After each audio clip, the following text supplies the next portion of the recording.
أعوذ بالله من الشيطان الرجيم.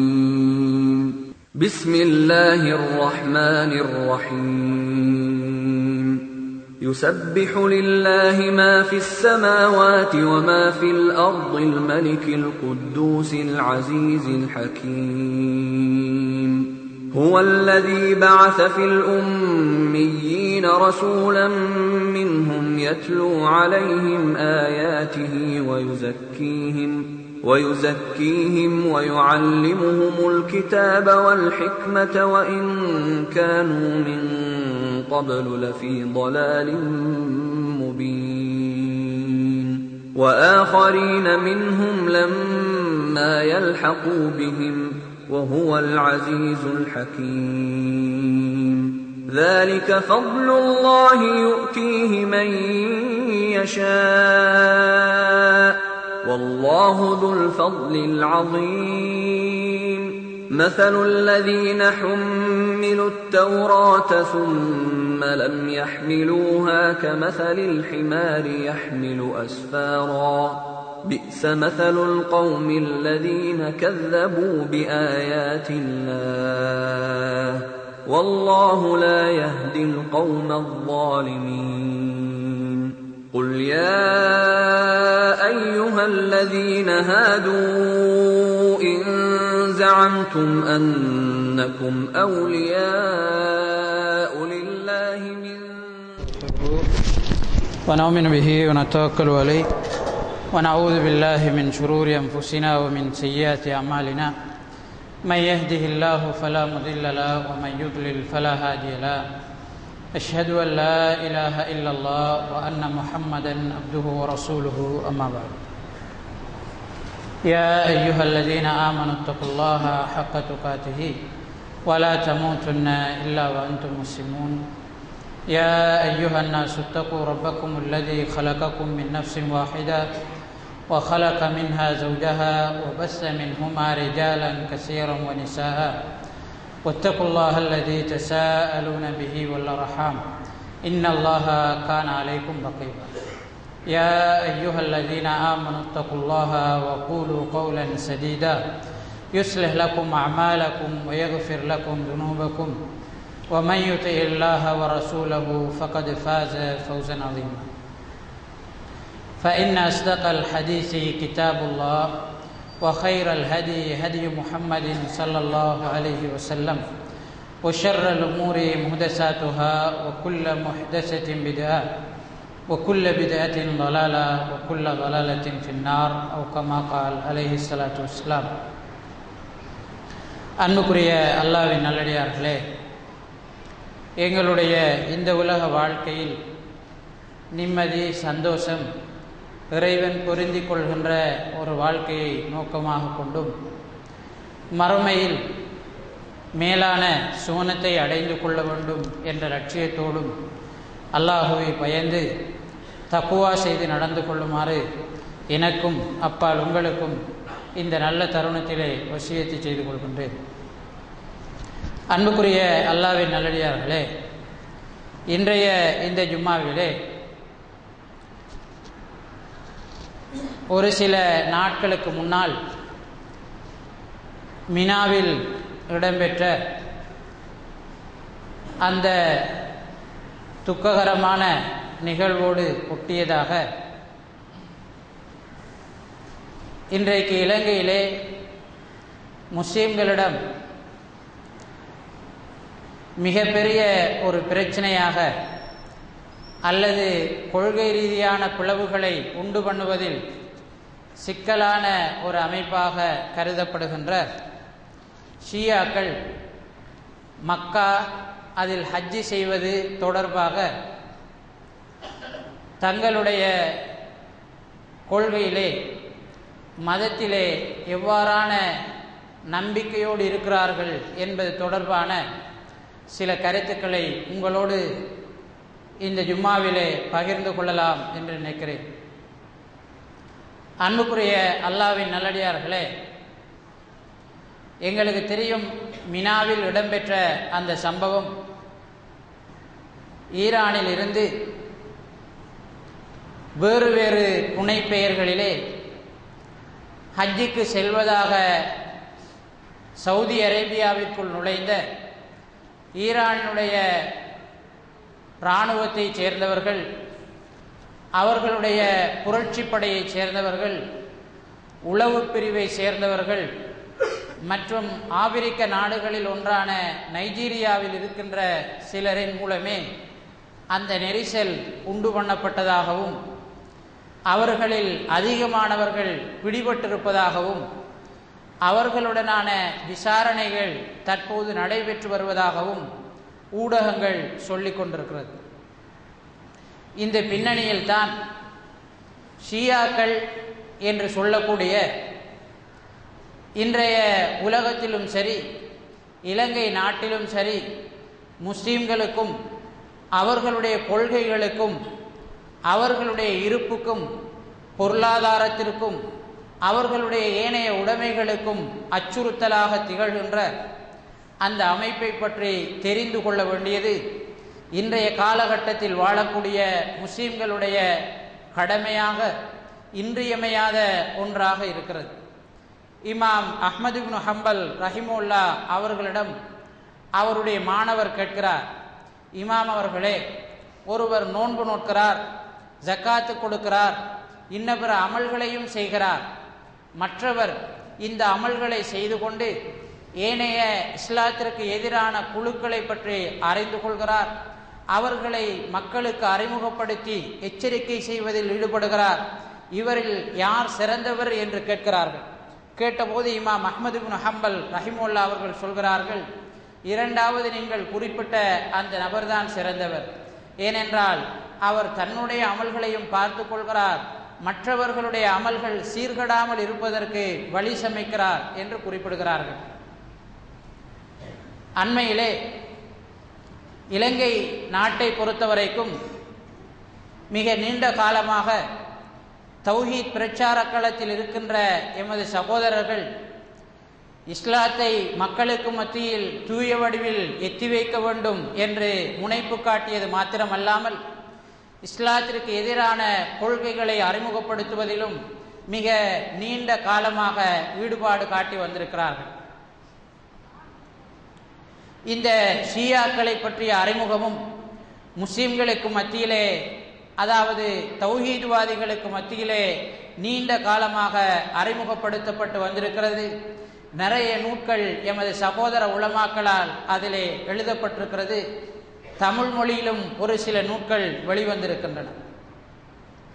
அன்புக்குரிய சகோதரர்களே, இப்படி தௌஹீத்வாதிகளால் ஆரம்பத்திலிருந்தே எதிர்க்கப்பட்டு வந்த இந்த சிந்தனை பிரிவுகளினுடைய உச்சகட்டமான செயற்பாடுகள் அண்மை காலமாக ஆரம்பித்ததற்கு பிறகு இலங்கையில் இருக்கின்ற அனைத்து இயக்கங்களும் பெரும்பாலும் இந்த செயற்பாடுகளின் விபரீதத்தை உணர்ந்து கொண்டதின் காரணமாக அவர்களுக்கு எதிராக வேலை செய்கின்ற ஒரு நிலை இன்றைக்கு இலங்கையிலே தோன்றியிருக்கிறது. அண்மையில் நடைபெற்ற ஜம்மியத்துல் உலமாவினுடைய கூட்டத்தில் கூட இலங்கையின் பல பாகங்களிலும் இருந்து கலந்து கொண்ட 3000 உலமாக்களுக்கு மத்தியில் இன்றைய காலகட்டத்தில் இலங்கையிலே தாவா களத்தில் இருக்கக்கூடிய மிகப்பெரிய ஒரு சவாலாகவும் மிகப்பெரிய சிக்கலாகவும் தாவாவிலே அனைவரும் முதல் நிலைப்படுத்த வேண்டிய ஒரு பிரச்சனையாகவும் ஷியாக்களுடைய பிரச்சனை இருப்பதாக ஜம்மியத்துல் உலமா அடையாளப்படுத்தியதன் மூலம் எந்த அளவுக்கு ஏனைய இயக்கங்களும் இதன் விபரீதத்தை உணர்ந்து கொண்டிருக்கிறது என்பதை நாங்கள் புரிந்து கொள்ளக்கூடியதாக இருக்கிறது. அன்புக்குரிய அல்லாஹுவின் நல்லடியார்களே, ஷியாக்களை பொறுத்தவரைக்கும் இஸ்லாமிய வரலாற்றிலே அவர்கள் முஸ்லிம்களுக்கு எதிரான நிறைய கொலைக்களங்களையும் நிறைய மோசடிகளையும் செய்திருப்பதை நாங்கள் பார்க்கிறோம். உமர் இப்னு ஹத்தாப் ரலியல்லாஹு அன்ஹு அவர்கள் ஈரானை பிறப்பிடமாக கொண்ட அபுலுலுவா என்று சொல்லக்கூடிய நெருப்பு வணங்கியின் மூலம்தான் கொலை செய்யப்பட்டார்கள். உஸ்மான் இப்னு அஃபான் ரலியல்லாஹு அன்ஹு அவர்கள் நேரடியாக ஷியாக்களினால் கொலை செய்யப்பட்டார்கள். அலி ரலியல்லாஹு அன்ஹு அவர்கள் உஸ்மான் ரலியல்லாஹு அன்ஹு அவருடைய கொலையின் பிறகு அல்லது கொலையின் காரணமாக தோன்றிய பிரச்சனைகளினால் அலி ரலியல்லாஹு அன்ஹு அவர்கள் கொலை செய்யப்பட்டார்கள். ஹசன் ரலியல்லாஹு அன்ஹு அவர்கள் ஷியாக்களினால் கூபாவிலே கொலை செய்யப்பட்டார்கள். ஹுசைன் ரலியல்லாஹு அன்ஹு அவர்கள் மக்காவில் இருந்தவர்களை ஷியாக்கள் கூபாவிற்கு அழைத்து அவரை கொலை செய்தார்கள். அதற்கு பிறகு இஸ்லாமிய வரலாற்றிலே நிறைய தலைவர்களையும் உலமாக்களையும் கொலை செய்த பெருமை ஷியாக்களுக்கு இருக்கிறது. எங்களுக்கு தெரியும், ஹிஜ்ரி 6ஆம் நூற்றாண்டு காலப்பகுதியிலே முஸ்லிம்கள் சந்தித்த மிகப்பெரிய ஒரு யுத்தம், மிகப்பெரிய ஒரு போராட்டம் தாத்தாரியர்கள் முஸ்லிம்களுக்கு எதிராக தொடுத்த போர். அந்த போரின் மூலம் ஈராக் முழுமையாக அழிக்கப்பட்டது. முஸ்லிம்களுடைய கலை, கலாச்சாரம், நாகரிகம் என்பன சூறையாடப்பட்டன. முஸ்லிம்களுடைய நூட்கள், பொருளாதாரம், உயிர்கள் அனைத்துமே சேதமாக்கப்பட்டது. பல மாதங்களாக ஈராக்கிலே ஜும்மா தொழுகைகள் நடைபெறாத அளவுக்கு வீதிகள் அனைத்தும் சடலங்களால் நிரம்பி காணப்பட்டன. இந்த சடலங்களின் மூலம் அந்த பிரதேசத்தில் இருந்த வளிமண்டலமே நாசமாகி பக்கத்து நாடுகளிலே தொற்று நோய்கள் பரவியது என்றெல்லாம் இமாம் இப்னு கசீர் ரஹிமுல்லா அவர்கள் போன்றவர்களுடைய வரலாற்று நூல்களிலே நாங்கள் வாசிக்கிறோம். இந்த தாத்தாரியர்களுடைய படையெடுப்புக்கு காரணமாக இருந்தவர்கள் ஷியாக்கள். அப்பாசிய கலீஃபா முஸ்தாசிமி பில்லா என்று சொல்லக்கூடியவருடைய ஆட்சி காலத்திலே அலி இப்னு யக்தீன், நசீருத்தீன் தூசி என்ற அந்த ஆட்சியில் பெரும் செல்வாக்கை பெற்றிருந்த அல்லது அந்த கலீஃபாவுக்கு மிகவும் நெருக்கமாக இருந்த அந்த இருவரின் மூலம்தான் தாத்தாரியர்கள் முஸ்லிம்களுக்குள் நுழைவதற்கான முழு திட்டங்களும் வரையப்பட்டது. கடைசியிலே அந்த கலீஃபா கூட தாத்தாரியர்களினால் ஷியாக்களினுடைய உதவியின் மூலம் கொலை செய்யப்பட்டதை நாங்கள் பார்க்கிறோம். இவ்வளவையும் செய்ததற்கு பிறகு அலி இப்னு யக்தீனும் நசீருத்தீன் துசியும் தாத்தாரியர்களுடைய ஆட்சியிலே மிகவும் முக்கியமான பொறுப்புகளில் அமர்த்தப்பட்டார்கள். தாத்தாரிய அரசனுடைய முக்கியமான ஆலோசகர்களாக இருவரும் இருந்ததை இஸ்லாமிய வரலாறு சொல்கிறது. இந்த இருவரையும் பற்றி முஸ்லிம்களினுடைய தலைவர் என்று இன்றைய காலத்திலே அறியப்பட்டிருக்கக்கூடிய கொமைனி அவருடைய அல் ஹுக்குமா அல் இஸ்லாமியா என்ற நூலிலே சொல்லும் போது, ரஹிமஹும் அல்லாஹ், அவர்கள் இருவருக்கும் அல்லாஹு தஆலா அருள் செய்ய வேண்டும். அவர்கள் இருவரும் மார்க்கத்தின் வீரர்களாக இருந்தார்கள். அவர்களை இழந்ததின் காரணமாக முஸ்லிம் சமுதாயம் நிறைய சோதனைகளை சந்திக்கிறது. அவர்களை போன்ற நிறைய நபர்கள் உருவாக வேண்டும் என்றெல்லாம் அல் ஹுக்குமா அல் இஸ்லாமியா என்ற நூலிலே கொமைனி என்று சொல்லக்கூடிய 21ஆம் நூற்றாண்டின் அல்லது 20ஆம் நூற்றாண்டின் மிகப்பெரிய ஷைத்தான் சொல்வதை நாங்கள் பார்க்கிறோம். அன்புக்குரிய அல்லாஹ்வின் நல்லடியார்களே, இந்த ஷியாக்களை பொறுத்தவரைக்கும் முஸ்லிம்களுடைய ஹிலாவத் இந்த உலகத்திலிருந்து 1924ஆம் ஆண்டு முழுமையாக துடைத்தெறியப்பட்டதற்கு ஷியாக்களையே முஸ்லிம்களுக்குள் இஸ்லாத்தின் எதிரிகள் பயன்படுத்தினார்கள் என்பதை நாங்கள் பார்க்கிறோம். ஆப்கானுடைய வீழ்ச்சியும் ஈராக்கினுடைய வீழ்ச்சியும் இன்றைய ஈரானின் முழுமையான ஆதரவுடன் நடைபெற்றது என்பதை அவர்களுடைய வெளிவிவகார அமைச்சின் அறிக்கைகளை சொல்வதை நாங்கள் பார்க்கிறோம். ஈரானை பற்றி இன்றைக்கு முஸ்லிம்களுக்குள் மிகப்பெரிய மதிப்பு இருக்கிறது. ஆனால் ஈரானுடைய உத்தியோகபூர்வ அறிக்கைகள் சொல்கிறது, ஈரான் இல்லை என்றால், தெஹ்ரான் இல்லை என்றால், காபூலோ ஈராக்கினுடைய பக்தாதோ இவ்வளவு இலகுவாக அமெரிக்காவிடம் சென்றிருக்காது என்று ஈரானினுடைய வெளிவிவகார அமைச்சின் அறிக்கைகள் சொல்கிறது. அன்புக்குரிய அல்லாஹ்வின் நல்லடியார்களே, எமது பகுதியில் அல்லது எமது சமுதாயத்தில் வேலை செய்கின்ற ஏனைய இயக்கங்கள் ஹிலாவத்தை பற்றியும் அமைச்சு பதவிகளை பற்றியும் பிரித்து அதை யாருக்கு கொடுப்பது என்று பேசுவதிலேயே காலத்தை தள்ளி இருக்கின்ற இயக்கங்கள் இந்த ஈரானை பற்றியும் அதனுடைய தலைவர்களை பற்றியும் எமது சமுதாயத்திற்குள்ளே ஏற்படுத்தி வைத்திருக்கின்ற புகழ் மிக மிக அதிகம். அவர்களை பற்றி ஏற்படுத்தி இருக்கின்ற அந்த அந்தஸ்து எங்கள் இஸ்லாமிய சமுதாயத்தின் படித்தவர்கள், பாமரர்கள் என்று அனைவர்களுடைய உள்ளங்களிலும் பதிந்து கிடக்கிறது. ஆனால் இஸ்லாமிய வரலாற்றில் நான் சொன்ன இத்தனை நிகழ்வுகளும் ஷியாக்கள் செய்தார்கள் என்பதற்கு முஸ்லிம்களுடைய அறிஞர்கள் எழுதிய நூல்களும் கொமைனி எழுதிய நூல்களும் அவருடைய பேச்சுக்களும் ஆதாரமாக இருக்க, அவற்றையெல்லாம் கண்டுகொள்ளாமல் அவைகளையெல்லாம் சில்லறை பிரச்சனைகள் என்று முதுகுக்கு பின்னால் போட்டுவிட்டு இந்த இயக்கங்கள் செய்த அநியாயத்தின் காரணமாக இன்றைக்கு ஈரான் வெளிப்படையாக ஈராக்கை நாம் தான் கைப்பற்றுவதற்கு உதவி செய்தோம், ஆப்கானை நாம் தான் கைப்பற்றுவதற்கு உதவி செய்தோம் என்று சொன்னதற்கு பிறகும் எங்கள் இஸ்லாமிய சமுதாயத்து இளைஞர்கள் அல்லது அங்கத்தவர்களின் உள்ளங்களிலே அது பற்றிய மதிப்பு குறைந்ததாக தெரியவில்லை. இன்றளவும் முஸ்லிம்களுடைய பல நாடுகளிலே நிறைய பிரச்சனைகள் உருவாகி இருக்கிறது. அவை அத்தனையும் ஈரானினுடையவும் ஷியாக்களினுடையவும் வெளிப்படையான உதவியுடன் நடப்பதை நாங்கள் பார்க்கிறோம். Afghan, Iraq, Syria, Tajikistan, Lebanon, Iran, Yemen, Bahrain என்று அனைத்து நாடுகளிலும் ஷியாக்கள் முஸ்லிம்களை இலக்கு வைத்து கொலை செய்து கொண்டிருக்கின்ற இந்த காலகட்டத்திலும் கூட முஸ்லிம்களுடைய தலைவர்களை பற்றியும் முஸ்லிம்களுடைய நாடுகளை பற்றியும் தப்பான உணர்வுகளை முஸ்லிம்களுக்குள் விதைப்பதிலேயே எமது சகோதரர்கள் காலந்தள்ளி கொண்டிருக்கிறார்கள். அன்புக்குரிய அல்லாஹ்வின் நல்லடியார்களே, அண்மையில் நடைபெற்ற ஐநா சபையினுடைய கூட்டத்தொடரிலே ஈரானினுடைய ஜனாதிபதி ரூஹானி உலக மக்கள் அனைவருக்கும் பஷர் அல் அசாதினுடைய ஆட்சியை பாதுகாப்பதற்கான பகிரங்க அழைப்பை விடுக்கிறார். ரஷ்யா பஷர் அல் அசாதினுடைய ஆட்சிக்கு சார்பாக போராடுகிறது. அதனுடைய விமானங்கள் முஸ்லிம்களை இலக்கு வைத்து சிரியாவிலே குண்டு தாக்குதல்களை மேற்கொள்கின்றன. ரஷ்யாவினுடைய தரைப்படை சிரிய ஜனாதிபதியினுடைய படையுடன் சேர்ந்து போராடுகிறது. இஸ்ரேல் ஆளில்லாத விமானங்களை வைத்து முஸ்லிம்களுடைய இலக்குகளை தாக்குவதிலே சிரியாவில் இப்போதும் நடக்கிறது. ஈரான் வெளிப்படையாகவே ஆயுத ரீதியான உதவிகளையும் 10,000 கிட்டத்தட்ட 10,000 படைகளையும் சிரியாவுக்கு அனுப்பி வைத்திருக்கிறது. பொருளாதார ரீதியான உதவிகளை செய்கிறது. ஈரானினுடைய ஆன்மீக தலைவர்கள் அல்லது இன்றைக்கு உலகத்திலே இருக்கக்கூடிய ஷியாக்களினுடைய ஆன்மீக தலைவர்கள் சிரியாவை பாதுகாப்பதுதான் ஷியாக்களினுடைய ஒரே கடமை என்று இன்றைக்கு ஃபத்வா கொடுத்திருக்கிறார்கள். ஹிஸ்புல்லா என்று சொல்லக்கூடிய ஷைத்தானுடைய சகோதரர்கள் இன்றைக்கு சிரியாவிலே ஹசன் நஸ்ருல்லாவுடைய தலைமையிலே முழுமையாக படையிறங்கி முஸ்லிம்களை நாளுக்கு நாள் கொலை செய்வதிலே ஈடுபட்டு வருகிறார்கள். இன்றைய ஈரானிலே இன்றளவும் ஒவ்வொரு நாளும் முஸ்லிம்கள் கொலை செய்யப்படுகிறார்கள்.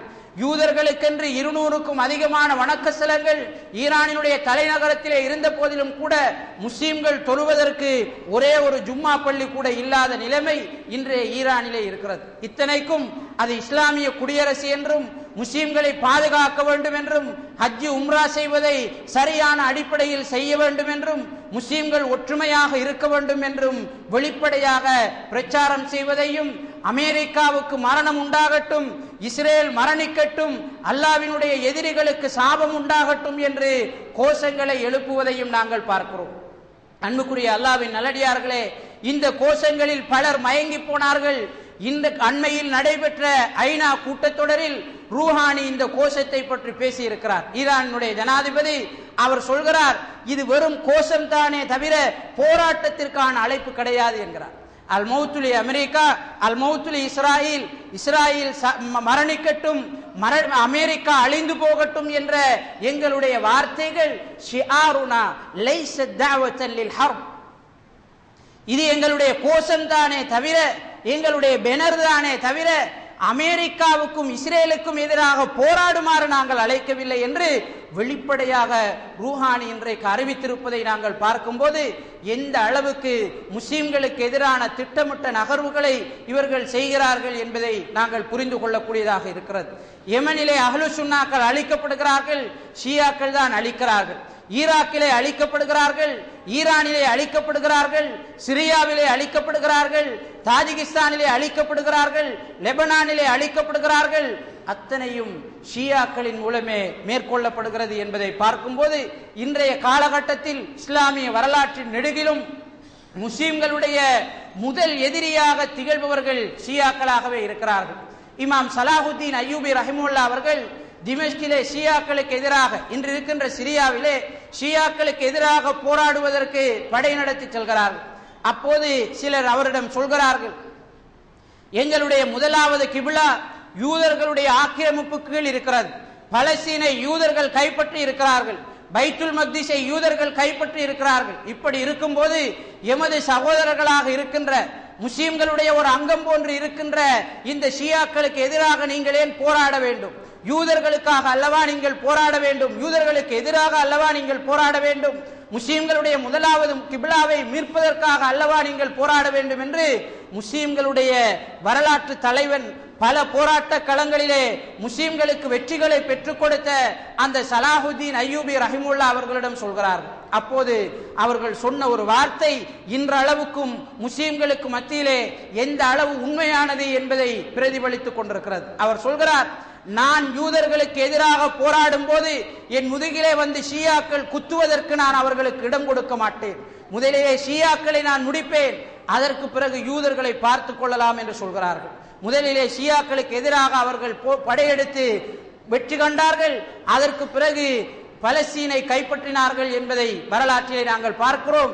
இந்த ஒரு காய்ச்சல் தான் இன்றைக்கு முஸ்லிம்களுடைய எதிரிகளிடம் பிடித்துக் கொண்டிருக்கிறது.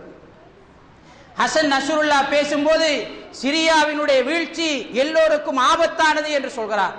ஏனென்றால் சிரியா எப்போதெல்லாம் முஸ்லிம்களுடைய ஆளுகைக்கு கீழ் இருந்ததோ அப்போதெல்லாம் யூதர்களுக்கு மிகப்பெரிய நெருக்கடியாக அது இருந்திருக்கிறது. ரஷ்யா சொல்கிறது, இன்றைய ஐநா கூட்டத்தொடரின் பின்பு பராக் ஒபாமாவிடம் பேசியதன் பின்பு அந்த ரஷ்யாவினுடைய ஜனாதிபதி சொல்கிறார், விளாடிமிர் புட்டின், சிரியாவினுடைய பாதுகாப்பிலே, சிரியாவினுடைய வீழ்ச்சியிலே பாலஸ்தீன அல்லது இஸ்ரேலினுடைய நலன்கள் மிகவும் அதிகமாக தங்கி இருக்கிறது என்கிறார். இந்த சலாஹுத்தீன் அய்யூபியினுடைய வார்த்தைகள் எவ்வளவு உண்மையானது என்பதை இன்றைய காலகட்ட நிகழ்வுகளும் எங்களுக்கு உணர்த்தி கொண்டிருக்கிறது. இந்த பின்னணியில் தான் மக்காவில் தற்போது நடைபெற்றிருக்கின்ற அந்த நிகழ்வுகளும் எடுத்தாளப்படுகிறது அல்லது முஸ்லிம் ஆய்வாளர்களால் விமர்சிக்கப்படுகிறது. அன்புக்குரிய அல்லாஹ்வின் நல்லடியார்களே, மக்காவை பொறுத்தவரைக்கும் அதில் ஹஜ்ஜி செய்வது என்பது ஷியாக்களிடம் முக்கியமான ஒன்று அல்ல. எம்முடைய உள்ளங்களிலே மக்காவுக்கென்று தனியான ஒரு இடம் இருக்கிறது, மதீனாவுக்கென்று தனியான ஒரு இடம் இருக்கிறது. இன்னும் சொல்ல போனால் நாம் சவுதியை நேசிப்பதற்கு மக்கா மதீனா தான் காரணமாக இருக்கிறது என்று கூட நாங்கள் சொல்லலாம். அதற்கு பணிவிடை செய்கின்றவர்களை நாம் நேசிக்க வேண்டும் என்ற அடிப்படையில் அவர்களை பற்றிய நல்லெண்ணங்கள் எங்களுடைய உள்ளத்திலே தங்கி இருக்கிறது. பைத்துல் மக்திஸோ அல்லது மதீனா பள்ளிவாயலோ மக்காவினுடைய பள்ளிவாயலோ ஷியாக்களிடம் முக்கியமான இடங்களாகவோ சிறப்புமிக்க இடங்களாகவோ கிடையாது. எங்களிடம் இந்த 3 இடங்களும் முக்கியமானவை. ஒருவர் நன்மையை தேடி பயணிக்க வேண்டும் என்றால் இந்த 3 இடங்களில் ஏதாவது ஒன்றுக்குத்தான் பயணிக்க வேண்டும் என்பது எங்களுடைய நம்பிக்கை.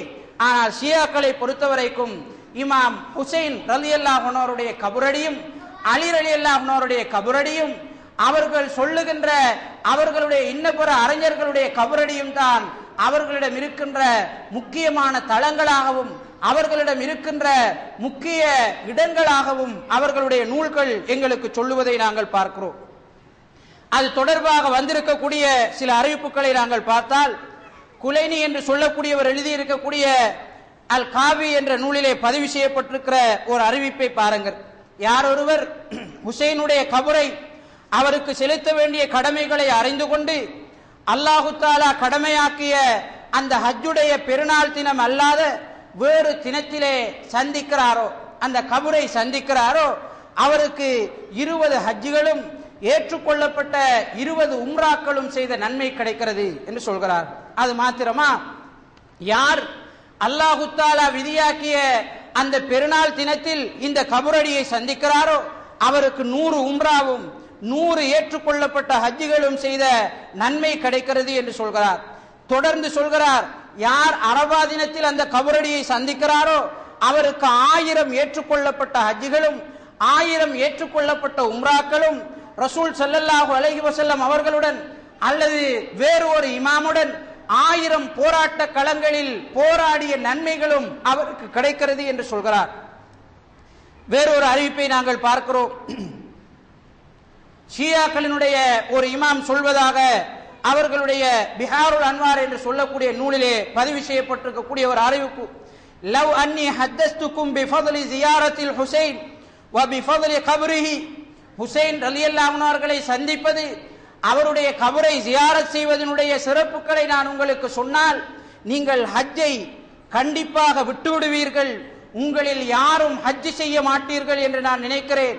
ஏனென்றால் அல்லாஹு தஆலா ஹரம ஷரீஃபை, மக்கா பகுதியை சங்கை பொருந்திய இடமாக எடுத்துக்கொள்வதற்கு முன்னால் ஹுசைன் ரலியல்லாஹு அன்ஹு அவர்கள் அடக்கம் செய்யப்பட்டிருக்கின்ற அந்த கர்பலாவை அல்லது அவர் கொலை செய்யப்பட்ட அந்த மண்ணை அவன் சங்கை பொருந்திய இடமாக எடுத்துக்கொண்டான் என்று அவர் குறிப்பிடுகிறார். வேறொரு அறிவிப்பை பாருங்கள். அல்லாஹு தஆலா அரபாவுடைய தினத்திலே அரபாவில் கூடியிருக்கின்ற மக்களை பார்ப்பதற்கு முன்னால் ஹுசைன் ரலியல்லாஹு அன்ஹு அவருடைய கபரை ஜியாரத் செய்பவர்களை பார்க்கிறான். ஏனென்றால் அரபாவிலே கூடியிருக்கக்கூடிய மக்கள் தப்பான வழியில் பிறந்தவர்களாக இருக்கிறார்கள். நாங்கள் வெளிப்படையாக சொல்வதாக இருந்தால் எங்களுடைய சமூக வழக்கில் சொல்வதைப் போல ஹராமிகளாக இருக்கிறார்கள். அதனால் அல்லாஹு தஆலா அவர்களை முதலில் பார்ப்பதில்லை. ஹுசைன் ரலியல்லாஹு அன்ஹு அவருடைய கபரடியை ஜியாரத் செய்பவர்களையே முதலில் பார்க்கிறான். ஷியாக்களை பொறுத்தவரைக்கும் ஷியா அல்லாத அனைவரும் தப்பான வழியில் பிறந்தவர்கள், ஜினாவின் மூலம் பிறந்தவர்கள் என்று அவர்களுடைய நூல்களிலே எழுதி வைத்திருக்கிறார்கள். வேறு ஒரு அறிவிப்பை பாருங்கள். யாராவது ஒருவர் கடமை அல்லாத ஹஜ்ஜை நிறைவேற்றுவதற்கும் கடமை அல்லாத ஒரு உம்ராவை நிறைவேற்றுவதற்கும் நாடி ஏதாவது உலக விஷயங்கள் அவருக்கு அந்த ஹஜ்ஜை நிறைவேற்றுவதற்கு தடையாக அமைந்துவிட்டால் அரபாவுடைய தினத்திலே ஹுசைன் அலி அவர்களுடைய கபரடிக்கு அவர் வரட்டும். ஏனென்றால் அவர் அந்த ஹுசைன் ரலியல்லாஹு அன்ஹு அவருடைய கபரடிக்கு வந்து விட்டாராக இருந்தால் அவருக்கு ஹஜ்ஜை நிறைவேற்றியதற்கான நன்மைகளும் அதை விட அந்த ஹஜ்ஜிலே கலந்து கொண்டதை விட அதிகமான நன்மைகளையும் அல்லாஹு தஆலா அவருக்கு வழங்குகிறான் என்று சொன்னபோது இதை கேட்டுக்கொண்டிருந்த அந்த அறிஞருடைய மாணவர் கேட்கிறார், கம் தஅதிலு ஹஜ்ஜத்தன் வ கம் தஅதிலு உம்ரத்தன், இந்த சந்திப்பு என்பது எத்தனை ஹஜ்ஜுக்கு எத்தனை உம்ராவுக்கு நிகரானது என்று கேட்கிறார். அப்போது ஷியாக்களினுடைய அந்த மூதேவி சொல்கிறது, லா யுஹ்ஸா தாலிக, அது கணக்கிட முடியாது, அந்த அளவுக்கு ஹஜ்ஜு உம்ரா செய்த நன்மைகளை அல்லாஹு தஆலா வழங்குவான்.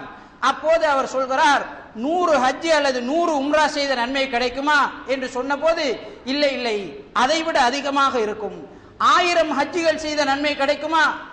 இல்லை இல்லை, அதை விடவும் அதிகமாக இருக்கும் என்று சொல்லிவிட்டு, நீங்கள் அல்லாஹ்வுடைய அருளை கணக்கிட்டால் நீங்கள் அதை கணக்கிட முடியாது என்று சொல்லக்கூடிய இறைவசனத்தை ஓதி காண்பித்து, நாம் எல்லாம் 1000 ஹஜ்ஜு 1000 உம்ரா செய்த நன்மைகளை விடவும் அதிகமான நன்மைகள், அதுவும் ஏற்றுக்கொள்ளப்பட்ட ஹஜ்ஜு ஏற்றுக்கொள்ளப்பட்ட உம்ராவை விட அதிகமான நன்மைகள் அரபாவுடைய தினத்திலே ஹுசைன் அலியுடைய கபரை ஜியாரத் செய்பவர்களுக்கு இருக்கிறது என்று அந்த அறிஞர் குறிப்பிடுவதை நாங்கள் பார்க்கிறோம். இமாம் இப்னு தைமியா ரஹிமஹுல்லாஹ் அவர்கள் சொல்கிறார்கள், இமாம் இப்னு தைமியா ரஹிமஹுல்லாஹ் அவர்கள் ஷியாக்களுக்கு எதிராக போராடிய மிகப்பெரிய ஒரு அறிஞர். தாத்தாரியர்களுக்கு எதிராக இறுதிக்கட்ட யுத்தத்திலே கலந்து கொண்டு அவர்களை விரட்டி அடித்த அந்த குழுவுக்கு தலைமை தாங்கிய மிகப்பெரிய ஒரு மாமேதை. இதனால் தான் ஷியாக்கள் இப்னு தைமியா ரஹிமஹுல்லாஹ் அவர்களை பற்றி அதிகமாக தவறாக இஸ்லாமிய சமுதாயத்திற்குள்ளே பிரச்சாரம் செய்கிறார்கள். அவரை பற்றி மோசமாக தனியான நூட்கள் எழுதப்பட்டிருக்கிறது.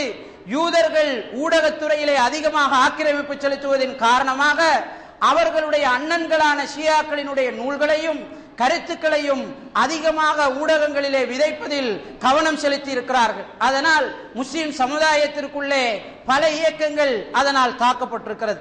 இமாம் இப்னு தைமியா ரஹிமஹுல்லாஹ் அவர்கள் சொல்கிறார்கள், ஷியாக்களை பொறுத்தவரைக்கும் ஹஜ்ஜுக்கு செல்வதை விட அவர்களுடைய கபரடிகளுக்கு செல்வதையே மிகப்பெரிய அமலாக கருதுகிறார்கள்.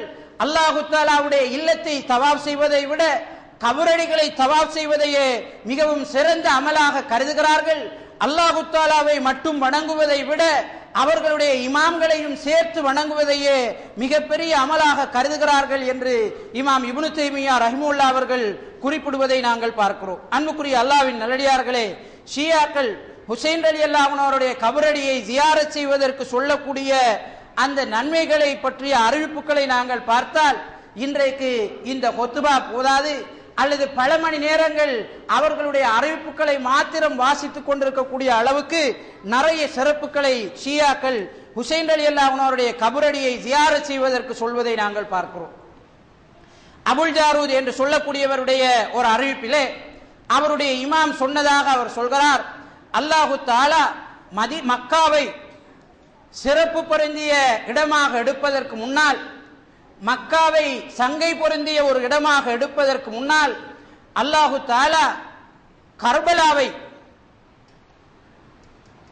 காபத்துல்லாவை சங்கை மிக்க இடமாக எடுப்பதற்கு சுமார் 24,000 வருடங்களுக்கு முன்னாலேயே கர்பலாவை சிறப்பு பொருந்திய ஒரு இடமாக, காபத்துல்லாவை விட சிறந்த ஒரு இடமாக அல்லாஹு தஆலா மாற்றிவிட்டான் என்று சொல்கிறார்.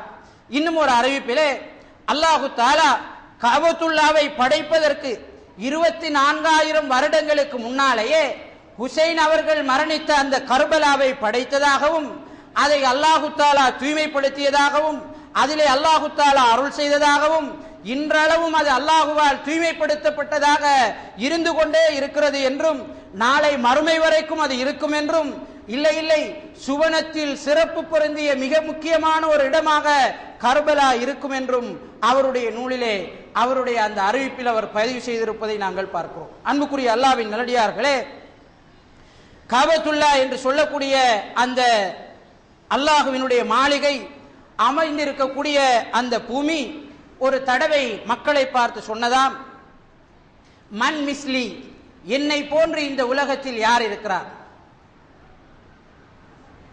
வகது பனிய பைத்துல்லாஹி அலா லஹரி, என் மீது அல்லாஹு தஆலாவுடைய இல்லம் கட்டப்பட்டிருக்கிறது என்று அது பெருமை அடித்துக் கொண்டது. அது தொடர்பாக ஷியாக்கள் சொல்லக்கூடிய அந்த அறிவிப்பை அடுத்த ஹுத்பாவிலே நாங்கள் அவதானிப்போம். வல்லோன் அல்லாஹு தஆலா எங்களுடைய எதிரிகளை சரியாக இனங்கண்டு கொண்டு, எங்களுடைய பொறுப்புகளை சரியான அடிப்படையில் உணர்ந்து, இந்த காலத்திலே வேலை செய்கின்ற நன்மக்களாக நம் அனைவரையும் ஆக்கியருள்வானாக. ஆமீன் ஆமீன். வாஹிர் தஅவானா அல்ஹம்துலில்லாஹ் நஹ்மதுஹு வ நஸ்தஈனுஹு வ நஸ்தக்ஃபிருஹு வ நு'மினு பிஹி வ நதவக்கலு அலைஹி வ நஊது பில்லாஹி மின் ஷுரூரி அன்ஃபுஸினா வ மின் ஸய்யிஆத்தி அமாலினா. من يهده الله فلا مضل له ومن يضلل فلا هادي له. أشهد أن لا إله إلا الله وأن محمدا عبده ورسوله. أما بعد. மக்கமா நகரம் தன் மீது காபத்துல்லா அமைந்திருப்பதின் காரணமாக ஏனைய பூமிகளை விட தான் சிறப்பிக்கப்பட்டிருப்பதாக ஒரு தடவை சொல்கிறது. என் மீது அல்லாஹு தஆலாவுடைய இல்லம் கட்டப்பட்டிருக்கிறது, என்னை நோக்கி உலகத்தின் பல பாகங்களில் இருந்தும் மக்கள் வருகிறார்கள், அல்லாஹு தஆலாவால் சிறப்பிக்கப்பட்ட ஒரு இடமாகவும் பாதுகாக்கப்பட்ட ஒரு இடமாகவும் நான் ஆக்கப்பட்டிருக்கிறேன் என்று காபத்துல்லா அமைந்திருக்கக்கூடிய அந்த மக்கமா நகரம் சொன்னதாம்.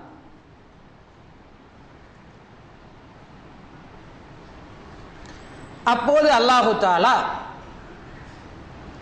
காபத்துல்லாவுக்கு வஹி அறிவிக்கிறார். அன் குஃபி வகர்ரி, நீ இப்படி சொல்லக்கூடாது, அமைதியாக நீ இருக்க வேண்டும்.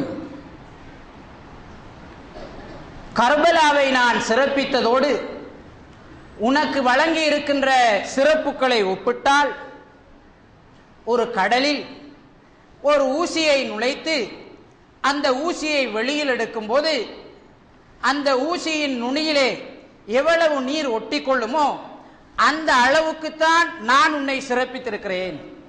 கர்பலாவை நான் கடல் அளவுக்கு சிறப்பித்திருக்கிறேன் என்றால், உன்னுடைய சிறப்பு என்பது அந்த கடலிலே ஒரு ஊசியை நுழைத்து வெளியில் எடுக்கும் போது அந்த ஊசி முனையில் இருக்கின்ற நீரளவு சிறப்பு தான் உன்னுடைய சிறப்பு என்று அல்லாஹு தஆலா காபாவை பார்த்து, காபா அமைந்திருக்கக்கூடிய அந்த மக்காவை பார்த்து சொன்னானா.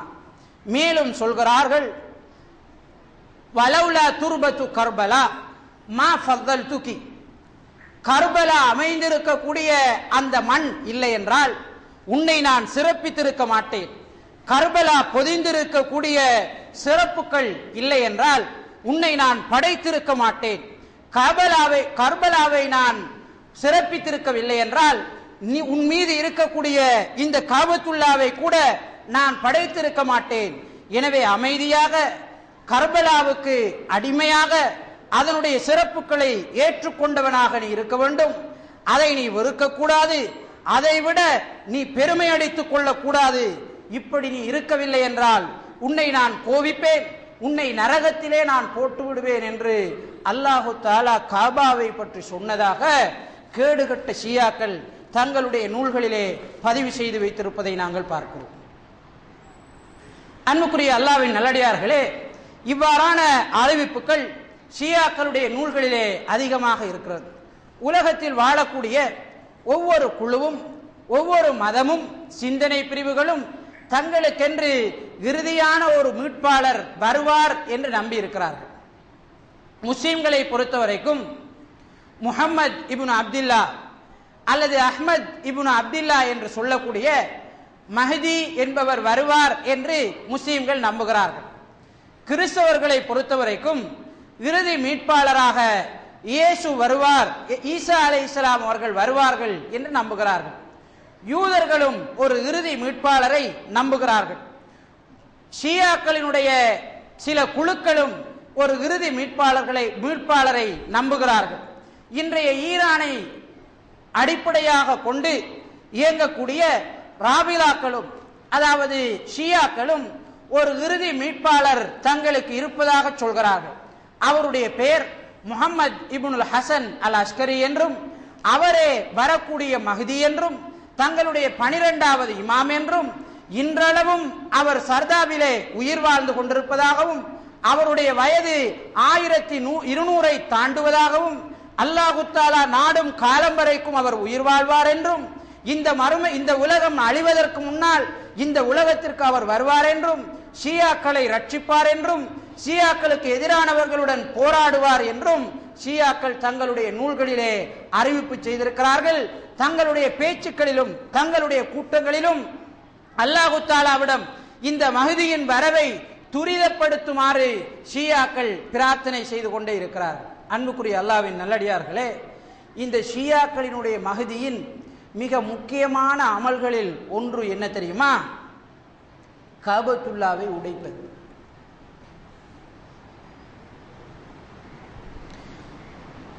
அல் இர்ஷாத் என்று சொல்லக்கூடிய ஷியாக்களினுடைய முஃபீத் என்னும் முக்கியமான ஒரு அறிஞருடைய நூலிலே சொல்கிறார், இதா காமல் மஹ்தி ஹதமல் மஸ்ஜிதல் ஹராம்.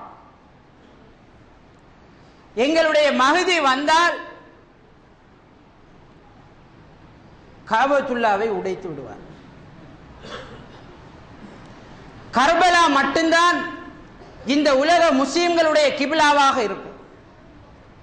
இந்த உலக முஸ்லிம்கள் முன்னோக்கி தொழக்கூடிய இடமாக கர்பலாவில் இருக்கக்கூடிய அந்த ஹுசைனுடைய கபர்தான் இருக்கும்.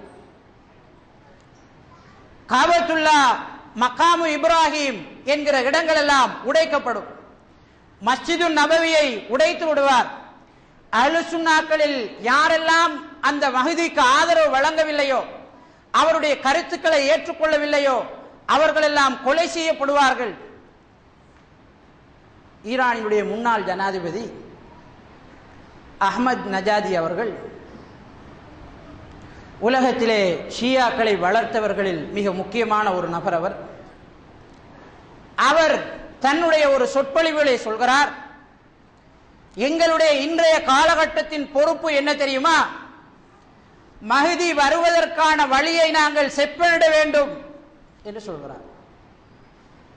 கொமைனி தன்னுடைய நண்பன் மூசா அல் மூசவியுடன் பேசிக் கொண்டிருக்கிற போது அவரிடம் சொன்னதாக அவர் தனது நூலிலே பதிவு செய்யக்கூடிய ஒரு அறிவிப்பில், சகோதரரே, நாங்கள் இப்போது பலத்தை பெற்றுவிட்டோம். நாங்கள் கண்டிப்பாக காபத்துல்லாவையும் மஸ்ஜிது நபவியையும் இந்த பூமியிலிருந்து நீக்குவோம். அஹ்லு சுன்னாக்களை அடியோடு அழித்தொழிப்போம். இந்த பூமியிலே எந்த ஒரு அஹ்லு சுன்னா வல் ஜமாஅத்தும், அதாவது ஷியா தவிர்ந்த எல்லோருமே ஷியாக்களுடைய பார்வையில் அஹ்லு சுன்னாக்கள் தான். ஷியா தவிர்ந்த யாராக இருந்தாலும் முஸ்லிம் என்று சொன்ன நாமத்துடன் இருக்கக்கூடிய எல்லாரும் அஹ்லு சுன்னா வல் ஜமாஅத் தான். அவர்கள் நாயை விட நஜீஸானவர்கள் தான். அவர்களுடைய பொருளாதாரத்தையும் அவர்களுடைய உயிரையும் எடுப்பது ஷியாக்களுடைய கடமைதான். கொமைனி தன்னுடைய நண்பரிடம் சொல்கிறார், இந்த உலகத்தில் எந்த ஒரு அஹ்லு சுன்னாவையும் நாங்கள் தப்ப விட மாட்டோம். எல்லோரையும் நாங்கள் அழித்தொழிப்போம். இவ்வளவு நாளும் எங்களுடைய இமாம்கள் அறிஞர்கள் எதிர்பார்த்திருந்த மிகப்பெரிய ஒரு பலத்தை அல்லாஹு தஆலா இப்போது எங்களுக்கு தந்திருக்கிறான். எனவே எங்களுடைய லட்சியத்தை நிறைவேற்ற வேண்டிய காலம் வந்திருக்கிறது என்று சொல்கிறார். சுப்ஹானல்லாஹ். முஸ்லிம்களுக்குள் எவ்வாறான சிந்தனைகள் இந்த கொமைனியை பற்றி தோற்றுவிக்கப்பட்டது சகோதரர்களே. இந்த மிகப்பெரிய ஷைத்தானுடைய காலத்தில் தான் கஅபத்துல்லாவில் நிறைய அசம்பாவிதங்கள் நடந்திருப்பதை நாங்கள் பார்க்கிறோம். கஅபத்துல்லாவிலே குண்டு வைத்தார்கள். கொமைனியுடைய ஆட்சியிலே முஸ்லிம்களை ஹஜ்ஜாஜிகளை கொலை செய்வதற்காக சீபோர் ரக குண்டுகளை கொண்டு வந்தார்கள். கஅபத்துல்லாவிலே கொமைனியினுடைய போட்டோக்களை ஏந்திய வண்ணம் ஆர்ப்பாட்டத்திலே ஈடுபட்டு பல உயிர்ப்பலிகளையும் பொருள் சேதங்களையும் ஏற்படுத்தினார்கள். கஅபத்துல்லாவுக்குள்ளே மலங்களையும் நஜீஸான பொருட்களையும் திட்டமிட்ட அடிப்படையில் தூவினார்கள். ஹஜ்ஜி செய்தவர்களிடம் நச்சு வாயுக்களை செலுத்தி சுமார் 5000 ஹஜ்ஜாஜிகளை அந்த வாயுவின் மூலம் கொன்றொழித்தார்கள். அதே விஷயம் இப்போது மினாவில் நடந்திருப்பதாக மினாவில் மரணித்தவர்களுடைய பொடிகளை பரிசோதிக்கின்ற வைத்தியர்கள் சொல்கிறார்கள். எகிப்து நாட்டை சேர்ந்த வைத்தியர்கள் சொல்லி இருக்கக்கூடிய விஷயம் என்னவென்றால், இந்த உயிர் பலிகளும் இந்த சேதங்களும் நெரிசலின் மூலம் ஏற்பட்டதாக எங்களுக்கு தெரியவில்லை. இது ஏதோ அந்த இடத்தில் நச்சுவாயு செலுத்தப்பட்டிருப்பதன் காரணமாக இந்த விளைவு ஏற்பட்டிருக்கிறதாக நாங்கள் கருதுகிறோம். ஏனென்றால் சிறிய காயம் ஏற்பட்டவர்களுக்கு கூட, சிறிய பாதிப்பு வந்தவர்களுக்கு கூட அவர்களுடைய பெயர் என்னவென்று தெரியவில்லை, அவர்களுடைய நாடு என்னவென்று தெரியவில்லை, அவர்களுடைய இடம் என்ன என்று தெரியவில்லை, எந்த குரூப்பில் வந்தார்கள் என்பது தெரியவில்லை. இப்படியான மறதி வெறும் நெரிசலால் வரக்கூடியது அல்ல, இது ஒரு நச்சுவாயு செலுத்தப்பட்டிருக்கிறது என்று வைத்தியர்கள் வெளிப்படையாக அறிக்கையிடுகிறார்கள். இது இப்போது மட்டுமல்ல, எப்போதோ ஹஜ்ஜில் கொமைனியின் மூலம் அவர்களுடைய அடிவருடிகளின் மூலம் ஏற்படுத்தப்பட்ட ஒன்றுதான். இன்றைக்கு நிறைய பேர் காணாமல் போனவர்களுடைய லிஸ்டில் இருக்கிறார்கள். உலக நாடுகளில் இருந்து ஹஜ்ஜுக்கு சென்ற நிறைய பேரை காணவில்லை. ஏன் தெரியுமா? இதுதான், அவர்களுடைய பெயர் அவர்களுக்கு மறந்து போயிருக்கலாம், அவர்களுடைய நாடு என்ன என்பது மறந்து போயிருக்கலாம், எந்த குரூப்பில் வந்தார்கள் என்பது மறைந்து போயிருக்கலாம். இதனால் ஹஜ்ஜுக்கு வந்த எல்லோரும் சென்றதற்கு பிறகு அவர்களை தேடலாம் என்று சவுதி அதிகாரிகள் அறிக்கை விட்டிருப்பதை நாங்கள் பார்க்கிறோம். அன்புக்குரிய அல்லாஹ்வின் நல்லடியார்களே, இந்த அளவுக்கு இன்றும் கஅபத்துல்லாவிலே ஷியாக்களின் மூலம் மிக மோசமான நடவடிக்கைகள் முன்னெடுக்கப்படுவதை நாங்கள் பார்க்கிறோம். அலி சிஸ்தானி அவர்கள், அலி சீராசி அவர்கள் 2014ஆம் ஆண்டு பதிவு செய்யப்பட்டிருக்கின்ற ஒரு வீடியோவிலே, யூடியூபிலே நீங்கள் போய் பார்த்தால் தெரியும், அதிலே அவர் சொல்கிறார், மக்கா மதீனாவை ஐநா கைப்பற்ற வேண்டும், அதனுடைய நிர்வாகம் அதனுடைய ஆட்சியை ஐநாவினுடைய கீழ் கொண்டு வர வேண்டும், அதற்கு நாங்கள் ஐநாவை நிர்பந்திக்க வேண்டும் என்று சொல்கிறார். இன்றைய ரூஹானி அதை நடைமுறைப்படுத்துகிறார். அப்போது அலி சீராசி சொன்னதை இன்றைய ரூஹானி சொல்கிறார்.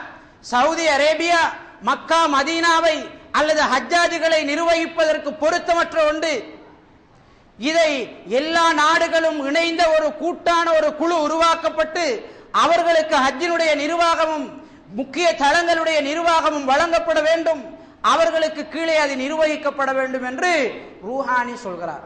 அலி சீராசி ஷியாக்களினுடைய முக்கியமான ஆன்மீக தலைவர், மிக மிக மிக முக்கியமான ஆன்மீக தலைவர், காமினி இவர்களை போன்றவர். அவருடைய அந்த சொற்பொழிவிலே ஏன் அதை ஐநாவின் கீழ் கொண்டு வர வேண்டும் என்பதற்கு காரணம் சொல்கிறார். என்ன தெரியுமா? அதை ஆளுபவர்கள் அஹ்லுஸ் சுன்னா வல் ஜமாஅத்தினர், அதை ஆளுபவர்கள் சவுதியில் இருக்கக்கூடிய மக்கள், அவர்கள் நாயை விட நஜீஸானவர்கள், அவர்கள் கஅபத்துல்லாவை நிர்வகிப்பதற்கு தகுதியற்றவர்கள். ஐநாவை பொறுத்தவரைக்கும் கிறிஸ்தவ நாடுகள் தான் அதிலே அதிகமாக இருக்கிறது. கிறிஸ்தவ நாடுகள், கிறிஸ்தவர்கள் எங்களுக்கு முஸ்லிம்களை விட மிக நெருக்கமானவர்கள். எனவே ஐநாவின் கீழ் மக்காவினுடைய ஆளுகையை கொண்டு வருவதற்கு ஐநாவை நாங்கள் எப்படியாவது நிர்பந்திக்க வேண்டும் என்று சொல்கிறார். அன்புக்குரிய அல்லாஹ்வின் நல்லடியார்களே, இந்த அளவு திட்டமிட்ட அடிப்படையில் ஷியாக்கள் வேலை செய்து கொண்டிருந்தாலும் முஸ்லிம்கள் இந்த காலகட்டத்திலே விழித்துக் கொண்டார்கள். மன்னர் சல்மான் ஹபிதவுல்லா அவர்களுடைய தலைமையின் கீழே இதை உணர்ந்து கொண்ட முஸ்லிம்கள், முஸ்லிம் நாடுகள் ஒற்றுமைப்பட்டு ஷியாக்களுக்கு எதிரான மிகப்பெரிய ஒரு போராட்டத்தை முன்னெடுத்திருக்கிறார்கள். யமன் ஷியாக்களிடமிருந்து பறிக்கப்பட்டு கொண்டிருக்கிறது. யமன் வீழ்ந்தால் அடுத்தது சிரியா விழும் என்பதில் ஷியாக்களிடம் ஒரு பயம் இருக்கிறது. அதை ஷியாக்களே வெளிப்படையாக சொல்லி இருக்கிறார்கள். ஷியாக்களினுடைய போராட்ட குழுக்கள் வெளிப்படையாக அதை சொல்லி இருக்கிறது. யமன் அஹ்லு சுன்னாக்களுக்கும் ஷியாக்களுக்கும் இடையில் உள்ள பலத்தை பரீட்சிக்கின்ற ஒரு இடம். யமன் விழுமாக இருந்தால் அடுத்தது சிரியா, சிரியா அஹ்லு சுன்னாக்களினுடைய ஆளுகைக்கு கீழ் வருமாக இருந்தால் இஸ்ரேலுக்கு அது அச்சுறுத்தலாக அமையும். இதனால் தான் உலகத்தில் உள்ள வல்லரசுகள் எல்லாம் சேர்ந்து ஈரானுக்கு அணு ஆயுதத்தை செய்வதற்கான அனுமதியை கொடுத்திருக்கிறது. சகோதரர்களே, ஒரு முஸ்லிம் நாட்டுக்கு அணு ஆயுதத்தை சொந்தமாக்கி கொள்ளுகிற வல்லருமையை கொடுக்காது, உரிமையை வல்லரசுகள் கொடுக்காது. பாகிஸ்தானுக்கு கொடுத்தது இந்தியாவுக்கு கொடுக்க வேண்டும் என்பதற்காக பாகிஸ்தானுக்கு கொடுக்கப்பட்டது. ஆனால் இந்தியாவை நிம்மதியாக விட்டது. பாகிஸ்தானுக்குள்ளே ஆளில்லாத விமானங்களை அப்போது செலுத்தி செலுத்தி போராட்டங்களையும் அதற்குள்ளே உள்வெட்டு பிரச்சனைகளையும் இன்றளவு கூட உருவாக்கி கொண்டிருக்கிறது. இதுதான் ஏனைய நாடுகள், முஸ்லிம் நாடுகள் மீது செலுத்துகின்ற அக்கறை. நாம் எல்லாம் அறியாத இவ்வளவு நாளும் எங்களை கருவறுத்துக் கொண்டிருந்த மிகப்பெரிய ஒரு எதிரியை அல்லாஹு தாலா இந்த நூற்றாண்டிலே முஸ்லிம்களுடைய எல்லோருடைய கண்களுக்கும் காட்டியிருக்கிறார். இஸ்லாமிய வரலாற்றில் இவர்கள்தான் எங்களுடைய முதல் எதிரிகள் என்று எங்கள் இமாம்கள் எங்களுக்கு அறிமுகப்படுத்திய போதிலும் அதை இயக்கங்கள் கண்டுகொள்ளாமல் தான் தோன்றித்தனமாக நடந்ததின் காரணமாக பல ஆண்டுகளாக இந்த குழுக்களை பற்றிய நல்ல அபிப்பிராயம் முஸ்லிம்களுக்குள்ளே இருந்தது. ஆனால் இந்த நூற்றாண்டில் ஏதாவது ஒரு இயக்கம் இவர்களை பற்றி நல்ல கருத்துக்களை சொல்லுவார்களாக இருந்தால் செருப்பால் முஸ்லிம்கள் அடிப்பார்கள் என்கிற நிலைமைக்கு அல்லாஹு தாலா அந்த இயக்கங்களை பற்றியும் இந்த குழுக்களை பற்றியும் உண்மைகளை வெளி உலகத்திற்கு எடுத்து சொல்லி இருக்கிறான். எங்களுடைய கடமையை இந்த காலத்திலே நாங்கள் உணர்ந்து மிக அவசியம் செயற்பட வேண்டிய பொறுப்பில் நாங்கள் இருக்கிறோம். நாங்கள் அனைவரும் முஸ்லிம்களுடைய பாதுகாப்புக்காக கண்டிப்பாக ஒவ்வொரு தொழுகைகளிலும் உதவி செய்யப்பட வேண்டும், துஆ செய்ய வேண்டும். அன்புக்குரிய அல்லாஹ்வின் நல்லடியார்களே, முஸ்லிம்களுடைய காபத்துல்லா நாலா பக்கங்களிலும் சுற்றி வளைக்கப்பட்டிருக்கிறது. யமனின் ஊடாக ஷியாக்கள் காபத்துல்லாவை கைப்பற்றுவோம் என்று ஹூசியன்களுடைய தலைமையிலே போராடி கொண்டிருக்கிறார்கள். இன்றைய ஈரானினுடைய பல ஆன்மீக தலைவர்கள் மிக விரைவில் காபத்துல்லாவிலே யா ஹுசேன் என்ற கொடியை நாங்கள் பறக்க விடுவோம் என்று கங்கணம் கட்டி கொண்டு செயற்பட்டுக் கொண்டிருக்கிறார்கள். யா அல்லாஹ் என்று அழைப்பதற்காக கட்டப்பட்ட ஒரே இல்லமாகிய முதன்மை இல்லமாகிய அந்த இல்லத்திலே யா ஹுசைன் என்ற கொடியை நாங்கள் மிக விரைவில் பறக்க விடுவோம் என்று இலக்கோடு செயற்பட்டுக் கொண்டிருக்கிறார்கள். சவுதியின் இன்னொரு புறம் சிரியாவில் இருந்து முஸ்லிம்களுக்குள்ளே காபத்துல்லாவை அழிப்பதற்காக போராடுகிறார்கள். ஈராக்கின் ஊடாக நுழைவதற்கு முயற்சிக்கிறார்கள். இப்படி பல பாகங்களின் ஊடாக காபத்துல்லாவை அழிப்பதற்கான முயற்சியை முஸ்லிம்களுடைய எதிரிகள் Russia, America, Israel, Syria, Iran என்ற நாடுகளுடைய தலைமையின் கீழே மேற்கொண்டு கொண்டிருக்கின்ற இந்த காலகட்டத்திலே நாம் அனைவரும் முஸ்லிம்களுடைய தலைவர்களுக்காக துஆ செய்ய வேண்டிய அவசியம் இருக்கிறது. நாம் முஸ்லிம்களுடைய தலைவர்களை விமர்சித்த காலம் சென்று விட்டது. இப்போது அவர்களுக்காக பிரார்த்திக்க வேண்டிய காலம் இது. அவர்களுடைய உறுதிக்காக பிரார்த்திக்க வேண்டிய காலம். சவுதி அறிக்கை வெளியிட்டிருக்கிறது. ஐநாவினுடைய திட்டங்களை, ஐநாவினுடைய யாப்பை பின்பற்ற வேண்டிய அவசியம் எங்களுக்கு இல்லை. நாம் குர்ஆன் சுன்னாவை பின்பற்றுகின்றவர்கள், இஸ்லாத்தை பின்பற்றுகின்றவர்கள் என்று வெளிப்படையாக அறிக்கை விட்டிருக்கிறது. அல்லாஹு அக்பர். இவ்வளவு காலமும் வெளியில் வராமல் இருந்த அந்த அறிக்கைகள், ஊடகத்தினால் மறைக்கப்பட்ட அந்த அறிக்கைகள், சமூக வலைத்தளங்கள் இன்றைக்கு மிக அதிகமாக வளர்ந்ததின் காரணமாக வெளியில் வந்திருக்கிறது. நாம் இவைகளை அறிந்து கொண்டு அந்த தலைவர்களுக்காக பிரார்த்திக்க வேண்டிய கடமை எங்களுக்கு இருக்கிறது. அன்புக்குரிய அல்லாஹ்வின் நல்லடியார்களே, நாங்கள் தொழுகிற பள்ளி வாயல்கள் முஸ்லிம் நாடுகள் எங்களுக்கு கட்டித்தந்தவை. நாங்கள் அனர்த்தத்தால் பாதிக்கப்படுகிற போது முஸ்லிம் நாடுகள் தான் எங்களுக்கு வந்து உதவி செய்கிறது. எங்களுடைய பிள்ளைகளை தத்தெடுப்பவர்கள் முஸ்லிம் நாடுகள், எங்களுடைய மதரசாக்களை பரிபாலிப்பவர்கள் அவர்கள், எங்களுடைய பிள்ளைகள் படிக்கிற நூல்களை அச்சிடுபவர்கள் அந்த முஸ்லிம் நாடுகள். இவ்வளவு நாளும் அந்த முஸ்லிம் நாடுகளை பற்றிய அவர்கள் தருகிற அத்தனையையும் அனுபவித்துக் கொண்டு அவர்களை பற்றி தப்பாகத்தான் நாம் பேசிக் கொண்டிருந்தோம். ஆனால் இந்த காலத்தில் யாரும் காரணம் சொல்ல முடியாத அளவுக்கு வெளிப்படையாக அல்லாஹு தஆலா அவைகளை நாம் கண்முன் காட்டியிருக்கிறான். எனவே கண்டிப்பாக நாம் அந்த அரசர்களுக்காக பிரார்த்தனை செய்ய வேண்டும், அந்த நாடுகளினுடைய பாதுகாப்புக்காக பிரார்த்தனை செய்ய வேண்டும். முஸ்லிம்களுடைய எதிரிகளை முஸ்லிம்களுக்கு சரியாக இனங்காட்டுமாறும் அவர்களை அழித்து விடுமாறும் எங்கள் ஒவ்வொருவருடைய தொழுகையிலும் நாங்கள் பிரார்த்திக்க வேண்டும். வல்லோன் அல்லாஹு தஆலா அனைவருக்கும் அருள் புரிவானாக. 10 நிமிடங்கள் மேலதிகமாக நான் எடுத்து விட்டேன், அதை மன்னித்துக் கொள்ளுமாறு உங்களிடம் வேண்டிக் கொள்கிறேன். வல்லோன் அல்லாஹு தஆலா அனைவருக்கும் சரியானவற்றை சரியாக இனங்கண்டு பின்பற்றுவதற்கும் தவறானவர்களை தவறாக இனங்கண்டு அவர்களில் இருந்து ஒதுங்கி வாழ்வதற்கும் அருள் புரிவானாக. ஆமீன் ஆமீன். வாஹிரு தஅவானா அல்ஹம்துலில்லாஹி.